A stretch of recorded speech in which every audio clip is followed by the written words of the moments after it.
Which one is more important, dressing who you are or dressing who you want to be? This has been a topic that is meant for debate, right? So we have a camp that talks about the importance of expressing yourself, showing who you are, so that you attract the people that resonates with you and is authentically you. So you should dress who you are and let it be. So if people don't like you for who you are, at least you know who to cancel out.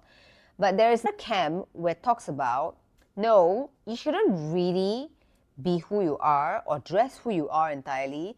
You should dress how you want to feel or who you want to be. I think this camp is a little bit interesting because you cannot really be authentically yourself 24/7. When it comes to communication, we read people consciously or unconsciously. We always get a vibe whether this person is someone that I have the same energy with, and then you alter yourself to communicate with them.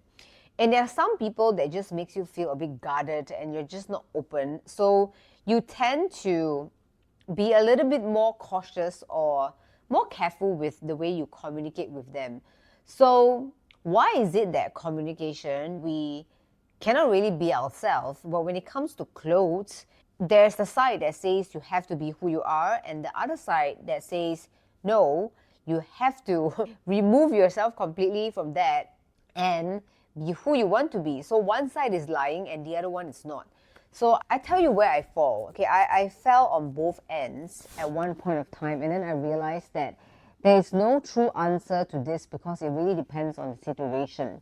For those of you who are new to my video or this community, I've been a fashion consultant for over 10 years now, and I have a very strong, extensive knowledge in training fashion stylists, not just having clients, not just evolving myself from serving or styling my clients, but more of educating them on why they should wear the way that they wear. I'm going to provide a disclaimer here because I realize that when it comes to fashion, it's always a very touchy subject.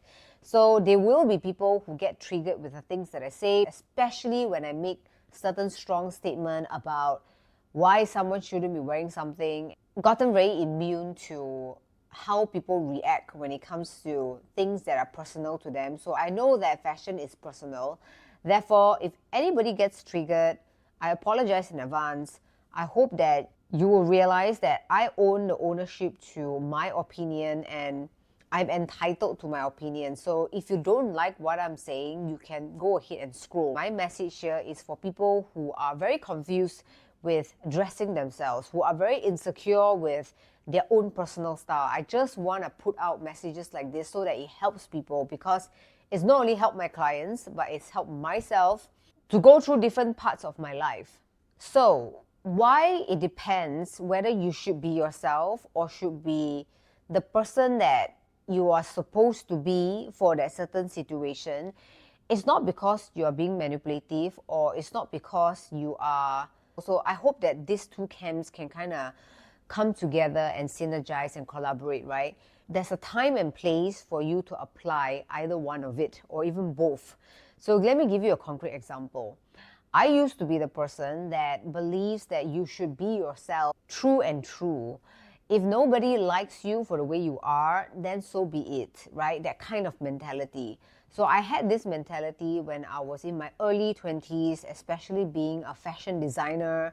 And I think my ego back then was really up high because I am still, I think, talented in drawing and design. And I've always found a way to beat all the people in my class and won a couple of competitions. So I was that kind of person, right? And now that I think about it, I didn't like the way I was so much. And it's so funny because back then I was the person that tells everyone you should be yourself. And then if nobody likes you for who you are, you can ask them to F off, like that kind of mentality. So that got me into very bad situations because I'm just myself. In some way, I felt very assured. I don't have any conflict on the inside because I know that I'm just being myself. But at the same time, I was disrespecting people's dress code when I go for events, right? If you are in the world of fashion, you know that dress code exists for a specific reason.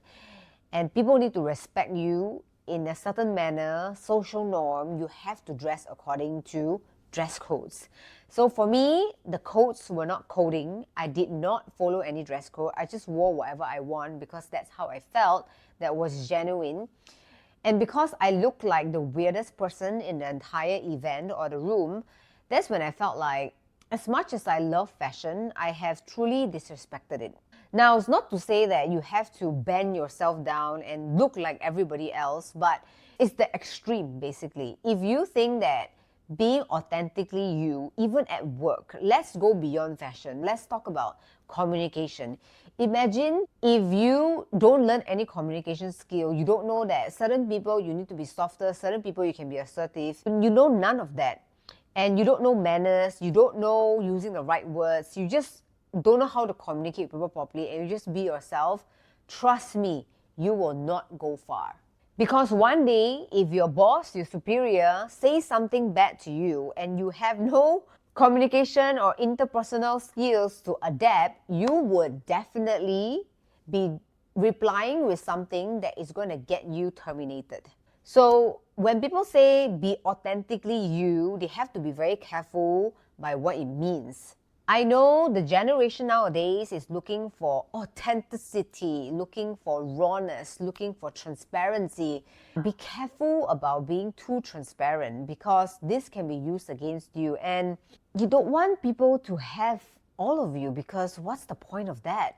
Where is the mystery? Where is the discovery? Where is the part where you guys actually have some sort of conflict and then you work things out together? Because those kind of friction is what makes human existence so interesting. And then to the other camp, these are the people that talked about, oh, you shouldn't show yourself completely. You should always be making people wonder about you. Okay, I am a bit biased. I am more leaning towards this side because I think that image, a facade, can be manipulated to serve or to achieve different goals. Because as human beings, we're supposed to be adaptable, right? It doesn't mean that you really be somebody that you are not in order to get your way with someone with very ill intention. It can always, of course, be done in a negative way. But if your intention is to be harmonized, collaborative with the person, even if it means that you need to dress in a certain way that it makes the other person feels good about you, but it doesn't really pull you away too far from who you are. Anyways, guys, let me know which camp you are. Is it dressing authentically who you are or dressing who you should be or in that specific moment? Let me know in the comment section. Of course, I'll be doing a part 2 about this.